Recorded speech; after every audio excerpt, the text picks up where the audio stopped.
Hello everyone, welcome back to my channel. So today I'm going to talk about the law of reverse effort.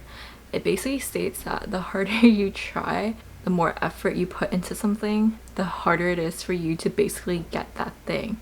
And the reason being is when you focus so much effort and when you try so hard, what you're essentially doing is you're putting this thing, whether it's a physical item or something that you want to achieve, you're putting it on a pedestal and you're putting a lot of like a lot of worth into it, a lot of value into it. And in doing that, you're essentially creating a lot of resistance and making it harder for you to achieve that thing, making it harder for that thing to come to you. Before we start, I do want to do a little comment of the week, just to feature one of your comments and give you a little shout out as a thank you for taking the time to leave comments on the channel. Okay, let's get into the video. I always talk about how I manifest little things really easily, like free drinks or free food.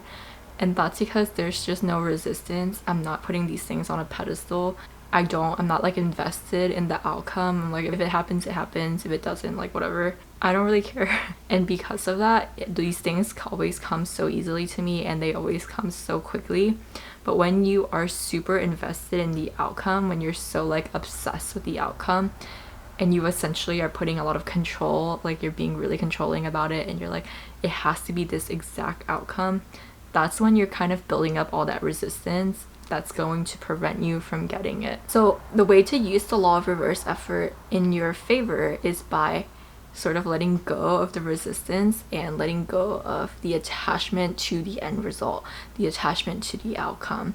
So how can you do that? Essentially what you have to do is accept the current reality and appreciate it rather than be so focused on the end result. Because when you're obsessed with the end result, when you're like controlling, you're like, it has to be this end result, what you're doing is you're creating a sense of lack, like a sense of I don't have that yet and I need it. And that neediness is the resistance. You're just sort of building up all these blockages, then you're putting them between you and the end result that you want. So in order to like release all of these blockages, what you have to do is relinquish control over the outcome, and you have to accept the current reality and sort of be okay with it.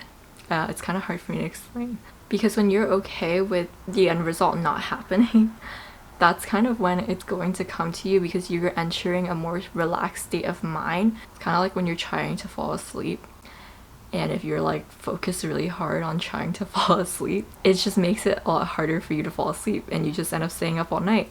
Whereas if you just accept that you might not fall asleep and you just kind of relax and relinquish control and stop trying so hard to fall asleep, then you might just fall asleep a lot faster and a lot easier than if you were like trying really hard to make it happen. Similar to when you are like trying with people, right? Or at work, in sales, like if you are trying really hard to win someone's favor, to make someone like you, when you try too hard, it can like really turn people off, because they're kind of like, you're being really weird and needy and desperate. And when you're doing that, it makes them think like there's something wrong with you, so they don't want to be your friend, they don't want to hang out with you. But when you're more like aloof, like a cat, when you're just kind of like whatever, like can hang out or not, it's fine, then because you're like more easygoing and you're more relaxed and not so like weird and trying so hard, then that energy becomes a lot more attractive to the people around you, and they're much more likely to want to be around you. Same thing with sales. Like if you're ever at work and you have to sell something, sometimes when you try too hard to sell whatever it is that you're trying to sell, again, it makes you look desperate, and it makes it look like whatever you're trying to sell is not a high value thing. It makes it seem like it's like, I don't know, like if you try so hard, you're like giving out these discounts and everything, it makes your product seem like less attractive. Maybe it's not such a good product, because psychologically, I don't know, this is so weird, but psychologically we associate things that are more expensive with higher quality, even though that's a lot of the times not true. But if two people are selling the same thing and one person is like trying really hard to sell it to you and giving you like all these crazy discounts, you might think there's something wrong with their product, versus someone else who is not giving you discounts, or just being pretty chill about it. They're like telling you the information, but they're not like all desperate and needy for you to buy this product. Psychologically, you might be more drawn to that product because you might think, oh, this product is like better, even though that could not be true. But it's very similar to that. Like the more you try to sell, the more desperate you come off, like the more turn off the customers are going to be with your product, whereas when you're more relaxed and more chill and you're just like, you know, being normal about it, they're more likely to buy your product because they're gonna think that you're selling a premium, high quality product. And that relinquish of control, that like letting go of the end result of wanting someone to be your friend or wanting someone to buy this product, when you let go of that, that's how you enter like sort of the flow state. And you do that by becoming more relaxed and just sort of acting more like yourself rather than, you know, constantly trying and being desperate and creating all of this resistance. And sometimes people confuse like the law of reverse effort with like not doing anything at all, which is actually not true. There is a balance to it. You do want to put in effort and put in the work to work towards your goals, but it's about sort of working smarter and not working harder. You want to focus and think about what is going to give you the most results and focus on that. You want to focus on like the efficiency. So you're going to take those actions, the ones that's going to give you the most results. You don't want to be like trying in all the little areas that's not going to help you.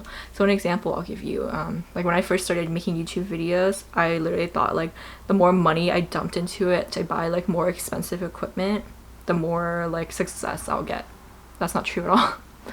So if I had been smarter, if I had sat down and thought about, okay, what is actually going to give me the best results and the most amount of success with YouTube, I would have realized that focusing all of my energy into making better content that people are actually looking for, and trying to make my videos better, that would actually be a much better investment than spending money on equipment. Because of course, when you're watching a YouTube video, you do want the quality and everything like that, but realistically there are people out there who succeed with like the most basic equipment, and then there are people out there who have like the best equipment and they're not as successful. And that's because people come and stay for the content and the quality of the videos, not necessarily like the best lighting or like the best camera quality.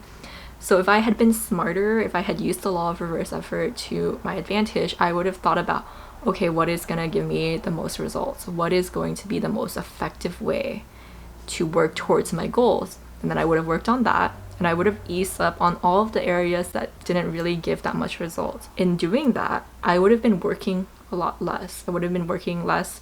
I wouldn't have been working as hard, but I would still be getting more results because it was a more effective way to get to the end result. And once you've put in the work, to think about what's going to get you there the quickest, the most effective way, and once you've done that, then you have to let go of the control of the outcome and just like let it come to you.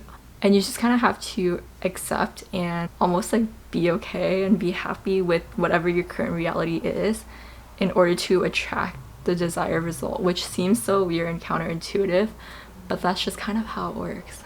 And that's why gratitude is so important, to practice gratitude in your current situation, in your current life, because the more attention you focus on gratitude and being grateful for what you have, because whatever you focus your mind and your attention to will grow. So if your focus is on gratitude and being thankful, then you're going to attract more things to be thankful for and more things to be grateful for. And that's kind of how you use the law of reverse effort to bypass all the resistance and get to your end result faster. Okay, that's it for today's video. I hope that you found value in this video, and I hope that you found it helpful. If you did, be sure to like, comment, and subscribe. It really helps me out and helps the channel grow, and I really appreciate it.